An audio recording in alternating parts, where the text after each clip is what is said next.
Hello everyone, I am Jyoti Jha and welcome to NCERT the mind. तो आज हम लोग पढ़ेंगे क्लास 4 हिंदी अरिहंत वर्कबुक का चैप्टर 5 दोस्त की पोशाक।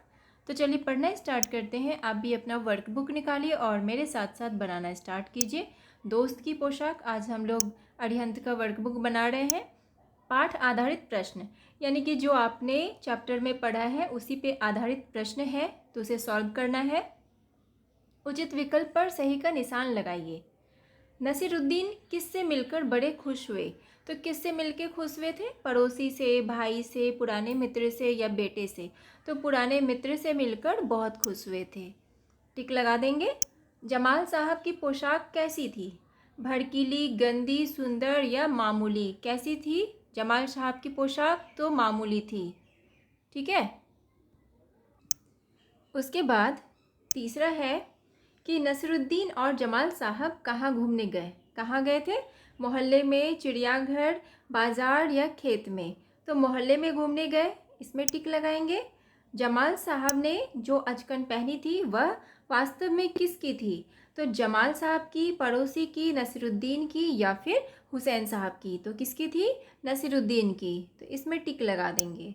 सही कथन के सामने सही तथा गलत कथन के सामने गलत का निशान लगाइए। नसीरुद्दीन की जमाल साहब से नई नई दोस्ती हुई थी, तो गलत। जमाल साहब भड़कीली अचकन पहनकर निकले, सही। नसीरुद्दीन की बात को सुनकर जमाल साहब पर घड़ों पानी पड़ गया, तो सही। हुसैन साहब नसीरुद्दीन के घर गए थे, गलत। ठीक है, इस तरह से बना लेना है आपको। उसके बाद है बॉक्स में से उचित शब्द का प्रयोग करके रिक्त स्थानों की पूर्ति कीजिए।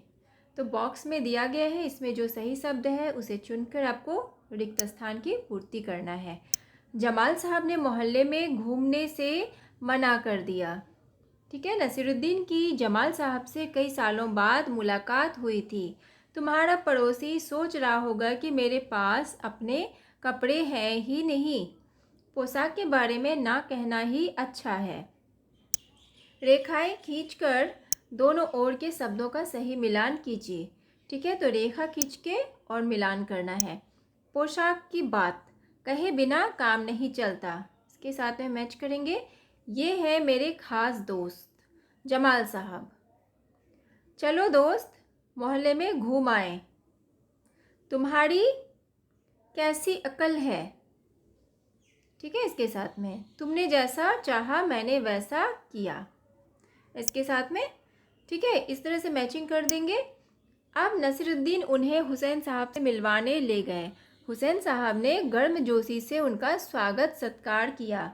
जब जमाल साहब के बारे में पूछा तो नसीरुद्दीन ने कहा, जमाल साहब मेरे पुराने दोस्त हैं और इन्होंने जो अचकन पहनी है वह इनकी अपनी ही है।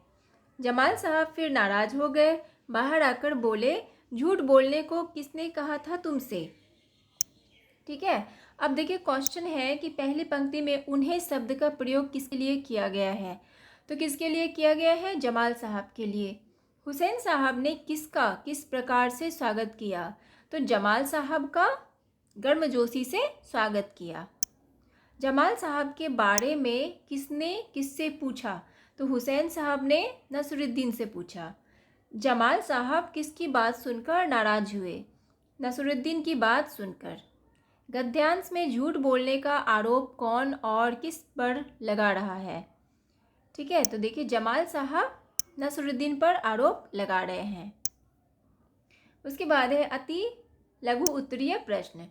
नसीरुद्दीन के मित्र का क्या नाम था? जमाल साहब। नसीरुद्दीन अपने मित्र के लिए क्या लाए? एक भड़कीली अचकन। नसीरुद्दीन अपने मित्र को लेकर सबसे पहले किससे मिलने गए? तो अपने पड़ोसी के घर, अपने पड़ोसी से मिलने गए। ठीक है। नसीरुद्दीन और उनके मित्र कितने लोगों से मिले? तो 3 लोगों से मिले। लघु उत्तरीय प्रश्न। जमाल साहब लोगों से क्यों नहीं मिलना चाहते थे? क्यों नहीं मिलना चाहते थे? क्योंकि वो मामूली सी पोशाक के कारण लोगों से नहीं मिलना चाहते थे। नसीरुद्दीन के पड़ोसी ने उनके मित्र की पोशाक की असलियत कैसे जानी? क्योंकि नसीरुद्दीन ने कहा यह अचकन मेरी है। ठीक है, इसलिए उसे पता लग गया कि उसकी पोशाक नहीं है। ठीक है, उसके बाद देखिए, नसरुद्दीन ने अंत में अपने मित्र का परिचय किससे और किस प्रकार करवाया? तो अपने एक पड़ोसी से। अंत में उसने अपने एक पड़ोसी से परिचय करवाया और कहा, इन्होंने जो अचकन पहनी है उसके बारे में चुप ही रहूं तो अच्छा है। ठीक है। अब है दीर्घ उत्तरीय प्रश्न। नसरुद्दीन ने जमाल साहब को घूमने के लिए कैसे तैयार किया? तो कुछ देर गपशप करने के बाद उन्होंने कहा, चलो दोस्त, मोहल्ले में घूम आए।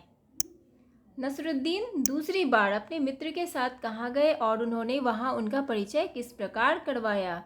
तो हुसैन साहब के पास गए और कहा, जमाल साहब मेरे पुराने दोस्त हैं और इन्होंने जो अचकन पहनी है वह इनकी अपनी ही है। ठीक है। इसके बाद है भाषा आधारित प्रश्न। निम्नलिखित शब्दों के अर्थ लिखिए तथा अपने वाक्य में प्रयोग कीजिए। तो अर्थ लिखना है और फिर वाक्य में प्रयोग करना है। गपशप। गपशप का अर्थ हुआ बातें करना। तो दोस्तों के बीच काफ़ी गपशप होती है। बन-ठन कर यानी कि सज संवर कर। शादी के लिए दुल्हन बन-ठन कर बैठी है। मुलाकात।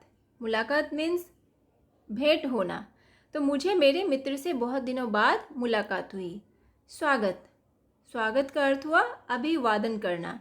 तो हमें अतिथियों का स्वागत करना चाहिए। ठीक है।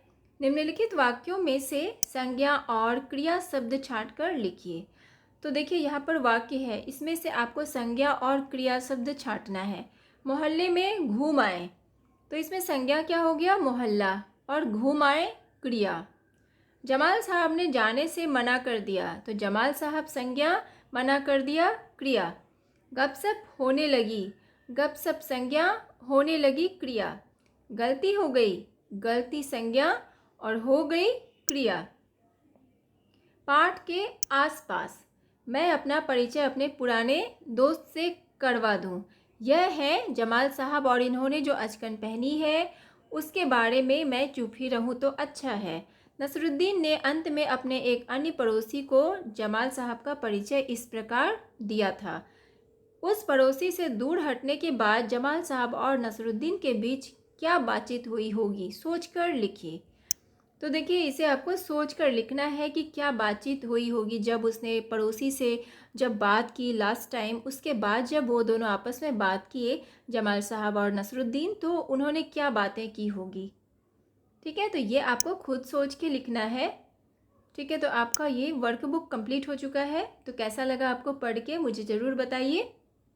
अच्छा लगा हो आपको मेरा पढ़ाना तो मेरे चैनल NCERT द माइंड को लाइक सब्सक्राइब कीजिए और पास में दिए गए बेल आइकन को भी प्रेस कर दीजिए ताकि NCERT से रिलेटेड हर वीडियोस आपके पास समय से पहुंचती रहे। तो मिलते हैं नेक्स्ट वीडियो में, तब तक के लिए bye, take care, thanks to watch my video.